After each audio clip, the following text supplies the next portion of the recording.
Bonjour à tous, ravi de vous retrouver après la petite interruption des fêtes de fin d'année, un petit break qui a fait du bien, qui a permis de se reposer un petit peu. Et eh bien, nous vous souhaitons une bonne année 2021 avec plein de bonnes choses, et notamment sur les marchés, en ce qui nous concerne, et les marchés qui sont en hausse ce matin, plus de 1% sur le CAC, qui est au-dessus des 5600 points. Le DAX, 13 767 points, 0,15% de hausse. En divergence CAC-DAX ce matin qui s'explique par le trou d'air que nous avons eu jeudi dernier, puisque vous l'avez ici, le futur, dans les dernières heures de cotation de l'année 2020, est revenu significativement en arrière. Il a perdu 40 points, bon, qui s'explique par un manque de densité. Hein, à ce moment-là, c'est normal. Le fond reste identique, il n'y a pas de changement. Donc des marchés qui restent pour l'instant, enfin, des indices qui restent haussiers. On verra sur les actions que c'est plutôt pas mal. Il y a une grande régularité sur les valeurs, un petit peu de spéculation. Donc on repart sur les mêmes bases qu'en fin d'année 2021. Donc des indices qui restent fermes, qui sont du bon côté. On cherche à travailler à l'achat. Moi j'ai acheté un petit peu là tout à l'heure sur 5605. Je vais essayer de revendre vers 23, éventuellement 33. C'est un achat un petit peu agressif, hein, c'est sûr. Sinon, en dessous, on a 5590 jusqu'à 5570, 75. C'est le niveau que nous proposions déjà ce matin à 8 heures, là, nos abonnés, que ce soit sur la salle des marchés ou trade du jour. Donc, c'était la zone d'achat qu'on proposait. Mais avec le marché est d'abord parti à la hausse, eh bien, on rapproche ces niveaux-là. C'est l'intérêt de ce genre de service-là. On n'a pas des propositions qui sont figées, mais qui évoluent en fonction de ce qui se passe sur les marchés. Donc, on est actuellement dans une zone d'achat sur le CAC et également sur le DAX avec une sorte de petit double appui, un pullback dans cette zone des 13 750. Donc, ça se tente. Hein. Et puis, objectif sur le DAX, par exemple, la zone des 825 pour jouer la petite épaule ici. Et puis ensuite, pourquoi pas le double top. Donc, on continue de travailler à l'achat, hein, vous l'aurez compris. On exploite un sens prioritaire qui reste haussier, des niveaux d'alerte qui ne sont pas à côté, hein, ils ne peuvent pas l'être de toute façon. Donc, quand bien même on est remonté les niveaux de retournement ces derniers temps, ils ne peuvent pas être à côté. Donc, de toute façon, allez, on va dire que en pur intraday, si on commençait à passer sous cette zone de 5500, 5510, bon, on aurait une première petite alerte, hein, mais en pur intraday. Ce ne serait pas une remise en question de quoi que ce soit, bien évidemment. Et puis l'alerte plus sérieuse apparaîtrait sous les 5003. Donc là, on peut dire qu'il y a de la marge.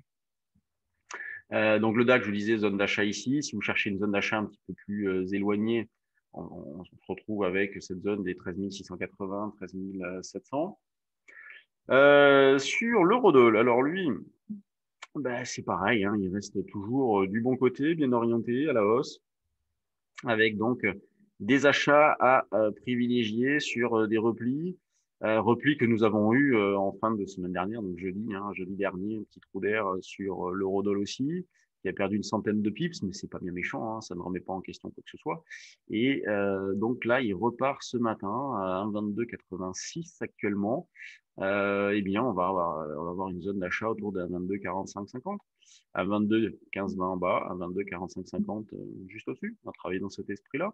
Donc, dans l'idée de viser un double top vers les 23 et quelques, à 23 10, pourquoi pas. Donc, à l'achat sur les indices, sur l'eurodoll, et passons aux actions maintenant. Les voici. Donc, les valeurs du CAC, vous avez la liste à gauche de votre écran avec une grande majorité de valeurs en hausse. Les Solvay, Kering, Unibail, Vivendi, Soggen, donc les bancaires et les financières, pas terribles. BNP, Crédit Agricole, Société Générale. Unibail avait bien commencé la séance puisqu'elle est allée chercher 66 et quelques, 66,5 quasiment. Puis derrière, elle a perdu 2,50 €. Les valeurs en hausse, on a Technip qui prend 4%, Atos, ST Micro, Airbus, Vinci. Bon, Vinci, ça reste bon quand même. Avant les vacances, nous on avait acheté un petit peu d'orange. Bon, c'est sûr que c'est pas une valeur spéculative, hein. Mais à mettre en fond de portefeuille, profiter du repli, pourquoi pas. Tac, orange la voici, on l'avait acheté là vers 55,60, 9,55,60. On avait fait un peu de Sanofi aussi, mais notamment il y a des options. Moi, je l'écoute, il y a des options. Sous-performe toujours. Sanofi, c'est dommage. Là, vous avez des valeurs comme LVMH qui ont fait des plus hauts historiques, hein. Là, ce matin, là, bon, franchi temporairement ces plus hauts récents. Donc, toujours des divergences fortes entre les valeurs, hein. C'est le constat qu'on fait depuis pas mal de temps, hein. Les valeurs qui surperforment continuent et même amplifient cette surperformance-là. Quant aux autres, à l'image de Sanofi par exemple, ont beaucoup plus de mal. Quand on regarde au niveau de la spéculation, vu qu'il est 9h46, je mets directement le screener, le deuxième screener. Biofitis qui bouge, Erytech, Nextedia, Spinway, Carlink. Carlink, c'est pas mal, on est en situation de double top. Ameba, c'est pas mal non plus. Valourec, ça, bon, faut avoir le moral, hein. On l'avait joué, nous, par ici, il y a quelques temps, on avait fait l'écart. Et là, il repart ce matin. Groupflow, CGG, Intrasens.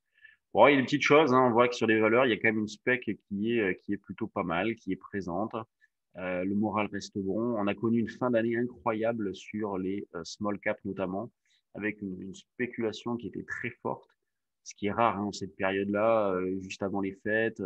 C'était quand même assez. Normalement, l'activité se détend sensiblement, il y a plus grand monde. Et là, on avait vraiment des décalages importants avec du volume pour certaines. Donc, bon, on voit qu'il y a de la spec, donc signe que le moral est bon, il y a un petit peu de confiance.